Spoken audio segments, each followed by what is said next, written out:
المخرج سامح عبد العزيز مات في عز شبابه. يا ترى ايه سبب وفاته؟ ايه تفاصيل مرضه؟ وليه كل الناس دي بتحبه؟ ايه السر في ده؟ يلا بينا هقول لكم على كل حاجه. الحبايب مساء الخير. النهارده الوسط الفني اتفاجئ بوفاه المخرج سامح عبد العزيز وهو لسه في الاربعينات من عمره. ناس كتير جدا ما كانتش تعرف ان هو مريض، اللي كان يعرف ان هو مريض ما كانش يعرف هو عنده ايه بالظبط. هقول لكم ما اتيح من معلومات واللي يعني ينفع يعني يتقال.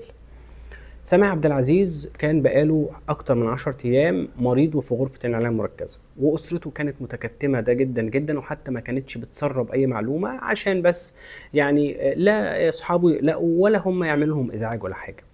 اللي اتقال إن سامح عبد العزيز أصيب يعني مرة واحدة كان بيرتفع السكر في الدم. هو كان عنده، هو مريض سكر ومريض ضغط رغم صغر سنه يعني، إلا إنه يعني ارتفع نسبة السكر في الدم بشكل كبير جدا. راح المستشفى عملوا بعض الفحوصات، مش عارفين كانوا يشخصوا في الأول هو عنده إيه. بعد كده قالوا لا ده هو أصيب بعدوى فيروسية. العدوى الفيروسية ديت وصلت للدم، عملت بعد كده تسمم في الدم، وبعدين يعني دخل في حالة غيبوبة. وهو في غرفة عناية مركزة. حاولوا ان هم يعني يعملوا له عملية إفاقة، ده ما يعني ما نفعش خالص. حاولوا ان هم يسيطروا على الحالة، شوية كانت الحالة بتستجيب وبعدين بعد كده تنتكس تاني، لحد لما ربنا سبحانه وتعالى يعني استرد ودائعته وتوفى سامح عبد العزيز عن عمر 48 سنة، يعني قريب لل 49 سنة.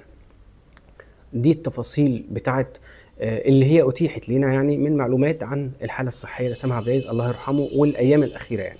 وهم يعني حتى الجهات الرسمية كانت يعني سواء كانت نقابة الممثلين كانت تقول إن هو يعني الراجل في تحسن يعني، وما تسمعوش الكلام اللي بيتقال إن هو دخل في غيبوبة، رغم إن هو كان دخل في غيبوبة، ورغم إن هو كانت حالته الساعات الأخيرة اللي فاتت قبل وفاته كانت سيئة جدا. المهم، ليه بقى النهارده ناس كتير جدا حضروا الجنازه؟ يعني حتى من بينهم روبي اللي هي طليقته وام بنته، ونانسي صلاح اللي هي كانت خطيبته، واحمد حلمي وصبري فواز ونهى صالح، مجموعه كبيره من الفنانين يعني.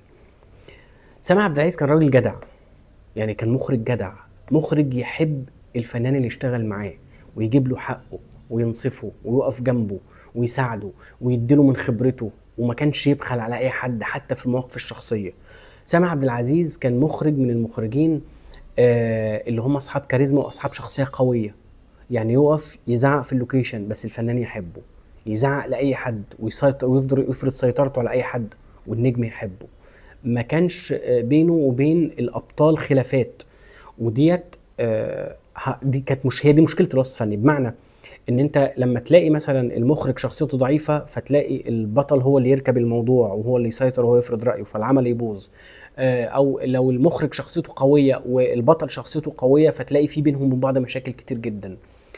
الا ان سامح هو كان شخصيته قويه وفي نفس الوقت كان صاحب الابطال اللي بيشتغل معاهم، كان يفرض سيطرته وهم ما يزعلوش، يزعق وهم ما يزعلوش. في المواقف الشخصيه هو كان جدع مع اصحابه. يعني حتى بقول لكم روبي اللي هي كانت طليقته حصل بينهم بعض مشاكل مش عايزين ننكر، ومشاكل كتيره جدا، الا انه هو كان يعرف يحتوي المشاكل دي ومش يحتويها بس، ويرجع تاني يتواصل مع روبي وما سابش بنته. يعني عمر روبي مثلا ما طلعت وقالت ده سامح اهمل بنته، ده سامح مثلا ما بيصرفش على بنته، ما اعرفش، لا مفيش الكلام ده. لاخر لحظه كان متواصل مع نانسي صلاح اللي هي كانت خطيبته وفسخ الخطوبه، وكان بيسال عليها وكان راجل يعني معاها على طول والى اخره يعني. سامح عبد العزيز هو كان جدع مع كل الناس الا مع نفسه. سامح عبد العزيز ما كانش جدع مع نفسه، ما كانش جدع مع صحته. سامح عبد العزيز كان بيتعرض لازمات صحيه كتيره جدا وهو مش واخد باله، او هو مطنش، او هو مهمل، او مش في دماغه. ده سامح عبد العزيز. سامح عبد العزيز لو هتبص في مسيرته ده راجل جابها من تحت لتحت لتحت، اللي هو يعني هو بقى ما اتولدش ابن مثلا مخرج كبير فبقى مخرج، ولا حد ليه في الوسط ولا الكلام ده. راجل ابتدى مخرج في التلفزيون المصري، مخرج برامج، يعني مش مخرج مسلسلات، ده مخرج برامج في التلفزيون. وبعد كده اتنقل لقناه دريم مع هاله سرحان، وبعدين بعد كده اشتغل في روتانا مع هاله سرحان بيخرج لها البرامج.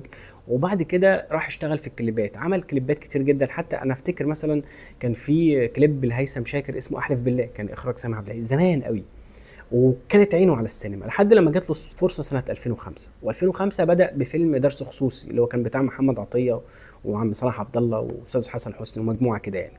فيلم ما نجحش قوي الا ان سامح كمل، وبعدها تقريبا سنه 2006 عمل اسد واربع قطط مع هاني رمزي، الفنان هاني رمزي. وبعدين كمل بقى وعمل روائع زي مثلا فيلم كباريه وفيلم الفرح وعمل مسلسل بين السرايات، وهتلاقيه عمل مثلا مسلسل رمضان كريم بجزء الاول والجزء الثاني، عمل المسلسل بتاع رمضان مبروك ابو العالمين حموده، وعمل مثلا تيتا رهيبه الفيلم، وعمل مسلسل ارض النفاق، وهتلاقيه اشتغل مثلا مع محمد سعد تتح، هتلاقيه اشتغل مع رامز جلال في اول بطوله ليه اللي هو افلام فتى الطايش، وبعدين اشتغل تاني حد سمع حاجه مع رامز جلال.